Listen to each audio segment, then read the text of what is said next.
Alright, in today's video, I'm going to be talking about pre-NAKO. If you guys haven't seen, Gallagher Kendama, Nick Gallagher, and Zach Gallagher did a pre-NAKO event. There was real prizes up for grabs, real money, and I entered this. I wanted to get some competition experience, even if it's not the real thing, and I'm not going to NAKO. I'm committing now to going to Battle of the Border, so I'm pretty confident that I'll be able to make it to battle, so I wanted to kind of get some competition experience with this, and I'm just going to kind of talk about how I did in today's video, the experience in general, maybe what I learned from it. Yeah, so I didn't do great. I won one game and then I lost two and was out. I have kind of the stats of each game or what happened in each game here that I'm just going to go over. And then I'll kind of talk about my prep going into it. I'll talk about maybe why I didn't do as good as I thought I was going to do. And then, yeah, so game one versus Marcus Sava. Going into this, I was honestly pretty confident. Like, I know Marcus is good, but I was like, okay, this is going to be a good match. I think I have a chance to win here for sure. The first trick didn't go great for me. It was the two-turn airplane double jumping stick, double inward jumping stick. I missed the two-turn airplane twice in a row, which was pretty rough. Marcus hit it on the second attempt, so that's his first point. Then we go to the handle orbit, so handle stall, earth turn orbit, back to handle stall. I hit this on the first try, and then Marcus missed, so then it's 1-1. One turn candle. I hit this twice. I was really confident with this trick going into it. I was pretty sure that I was going to be able to hit it 3 out of 3 times, but I only needed to hit it twice. Marcus hit his first one and then missed the second one, so I was up 2-1. And then the bevel flick stunt plane flip. This is another one I practiced like crazy. I hit first try, Marcus missed first try, and that was the game. 3-1 for me. I was feeling really good after this game. I practiced the round one tricks a lot. I was really confident with the round one tricks. What threw me for a loop is that we switched into the round two tricks right away. I figured that we would keep doing the round one tricks for at least the first 2 rounds, because I think maybe that's how it's gonna work in real NAKO. I'm not sure when they switched to round 2 tricks. So yeah, all I practiced was the round 1 tricks. I didn't give like really any time to the round 2 or round 3 tricks, which really was not great for me and came back to bite me in the butt. As we see in this next game here versus Jacob Schultz. Okay, Jacob Schultz, now he went on to win the whole thing, so that just shows how honed he was today and just how good he is. So shout out to Jacob Schultz. The first trick we pulled was sweet special down fast.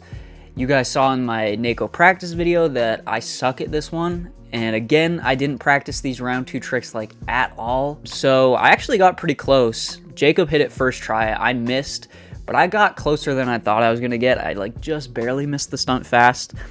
So Jacob was up 1-0. Gunslinger juggle, late gunslinger. Again, I should have practiced this one. I suck at this trick. So I missed both tries, and then Jacob hit second try. Jacob 2, me nothing. At this point, I was like, yeah, this is pretty much over. I did put up a little bit of a fight with this bird jug over the valley. I hit first try. Jacob missed the spike on his first try, so I got a point there. 2-1 for Jacob. And then around stalls, Sarah grip. I was so close to hitting this one too. I got to the base cup Sarah handle, and the Sarah handle just slipped off, and that's like the easiest part in my opinion. So I missed first try. Jacob hit his first try. There was like no room for error for me in this game. He hit everything first try pretty much, except for the sling late sling and the bird jug over valley. Like he was so honed, dude. It was crazy. So yeah, Jacob won 3-1. At this point now, I'm in the losers bracket. We go into the losers bracket game, and I'm like, okay, maybe I'll have a chance to make up some room here. And then boom, Bryson Lee. Of course I have to play Bryson Lee, former world champ. Honestly, going into this, I was like, okay, maybe I have a chance. Like, obviously, it's Bryson Lee. He's one of the best in the world. I don't know. Maybe I have a chance here. We'll see. He's in the losers bracket for a reason. He lost his first game, so maybe he's not fully on his game today. The first trick we pull is the inward lunar speed up tap, cush inward lunar, backflip cush in. I was pretty confident on this trick, even though I didn't practice this one that much. I was like, I I'm pretty consistent with this one. But this trick, it's so easy to just whiff on the first tap. So I go for the first tap and I rotate just a little bit so it's not like straight up. And I just miss the speed up tap, which is so unfortunate. I miss first try. Bryson hits first try. Makes it look so easy. 1-0 for Bryson. And then again, of course, I pulled Gunslinger late, juggle Gunslinger. Of course I pull this trick again. I miss both times. Bryson hits on the second try, which is to be expected. I actually expected him to hit this first try because Bryson's insanely good at late slings. So it's 2-0. And then we pull the 1.5 turntable trade down. All 3 attempts, both of us, we got to the trade down spike, but we missed it all times. Because one thing that was super unfortunate is we weren't allowed to wrap, dude. Like, I know that's the case in actual competitions. Like, you can't do that at Battle. You can't do it at NAKO. But I thought at pre-NAKO, we'd be able to wrap a little bit so you have less chance of the string tangling. But no wrapping was allowed. So the string was just killing us on that trick. So we miss all 3 tries. Still 2-0 for Bryson. Airplane 1.5 swap jug Ken. I'm proud of myself on this one. I hit all 3 tries on this one. Bryson hit his first 2 and then missed the last one. So I got a point. I got a point on Bryson at least. And so it's 2-1 for Bryson. And I'm so mad at myself for missing this trick. Inward lunar, inward stilt, over the valley to stilt, lunar in. I hit the first one. I was feeling good. Bryson hit the first one. And then I just whiffed on the inward stilt on the second one, dude. Right here. I don't know what happened. I think I lost focus for just like a split second.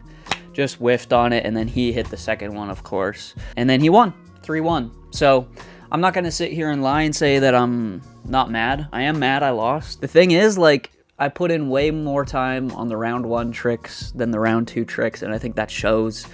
The 1 game I played with the round 1 tricks, I won 3-1. The 2 games I played with the round 2 tricks, I lost pretty bad. So yeah, overall, I'm pretty mad at myself for ignoring those round 2 tricks, but I just kind of had the assumption that they weren't going to come in until a little bit later. I thought maybe I can get at least 2 wins with these round 1 tricks. So yeah, overall, in terms of my practice prep, I guess we'll go into that a little bit.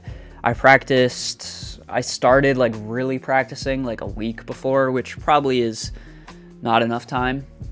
If I was going to the real NAKO, like, I'd still obviously be practicing now, and I'd be practicing probably a good month in advance, like every day. So a week before, I was doing at least an hour every day, just dedicated to the open tricks. And again, most of that was the round 1 tricks. On the actual competition day, I played for like 5 hours, maybe 5 or 6 hours, just doing the open tricks. And I was actually feeling so good, dude. I was feeling so consistent, even with the hippie flip. I got to a point with the hippie flip where I could hit it 3 times in a row pretty consistently.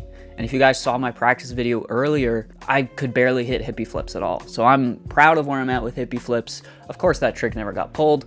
Yeah, overall, I guess kind of what I can take away from this for Battle, which again, I'm going to make it to Battle. Okay, I'm putting it out there.